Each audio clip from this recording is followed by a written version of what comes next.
Fala galera, beleza? Estamos aqui para mais um vídeo. Hoje vamos falar de mais um termo integrante da oração, que é o agente da passiva. O nome já é bem autossugestivo, né? Ele pratica a ação na voz passiva, ok? Ele pratica a ação na voz passiva.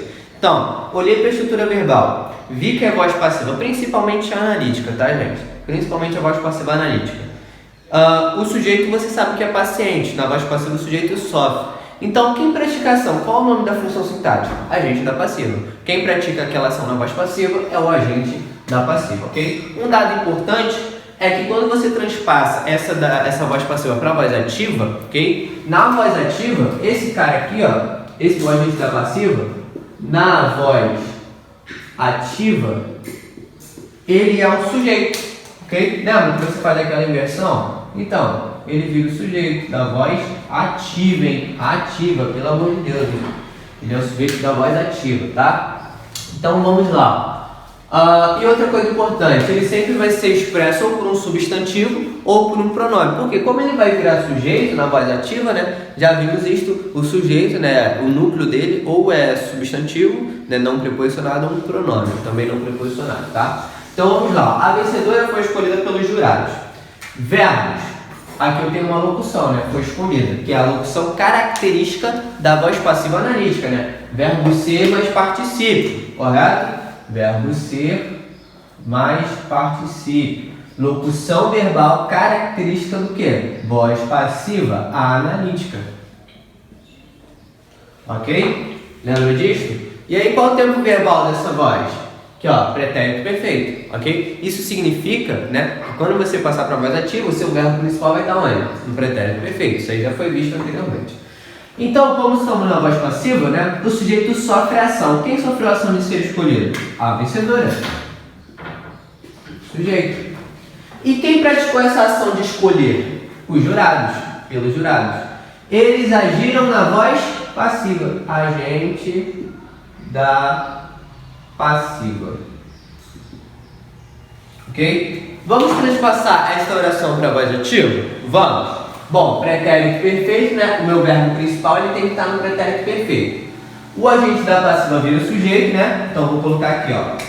Os jurados. Os jurados. Bom, o verbo principal é o verbo escolher. No pretérito perfeito, eles escolheram, né? Eles escolheram. Escolheram quem? A vencedora. Então, ó, isso daqui, ó, é a voz ativa desta voz passiva. Ok?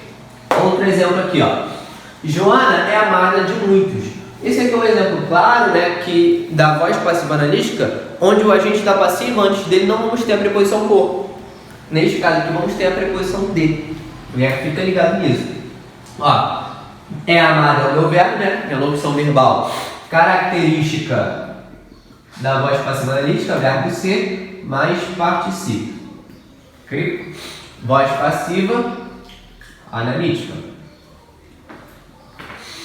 Porque o agente da passiva, professor, ele aparece na maioria gigantesca das vezes na voz passiva analítica. Porque você deve lembrar. Na voz passiva sintética, a gente, na 99,9% das vezes, a gente não sabe quem praticou a ação. Lembra disso? A gente falou disso, tá? Então vamos lá. Voz passiva, o sujeito sofre a ação. Quem é amado? Quem sofre essa ação? Joana. Joana é o meu sujeito.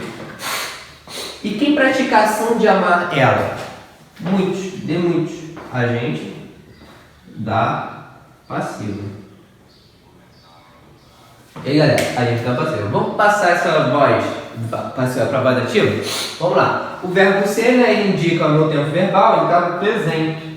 Logo, o meu verbo principal ainda está no presente. Então, ó, o agente da passiva vira o sujeito, né? E você sabe que o sujeito não é preposicionado, então essa preposição ela some, ok? Vamos lá. Ó. Muitos. Muitos.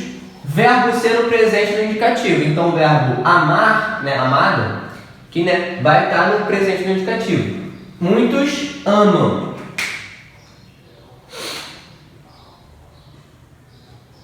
Muitos amam quem? Joana. Voz ativa dessa voz passiva. Ok? Próximo. Este livro foi escrito por mim. ok? Aqui é um caso onde o nosso agente da passiva, né, é um pronome, ok? Mim. Então vamos lá. Foi escrito, locução verbal, característica da voz passiva analítica, já vimos isso, né? Vou nem colocar ali mais. O sujeito, ele sofre a ação na voz passiva, né? Este livro. E quem praticou a ação? Eu, né? Por mim. Então, agente da passiva. Aí toma cuidado. Toma cuidado com uma coisa. Por quê? Agora a gente vai passar essa voz passiva para a voz ativa.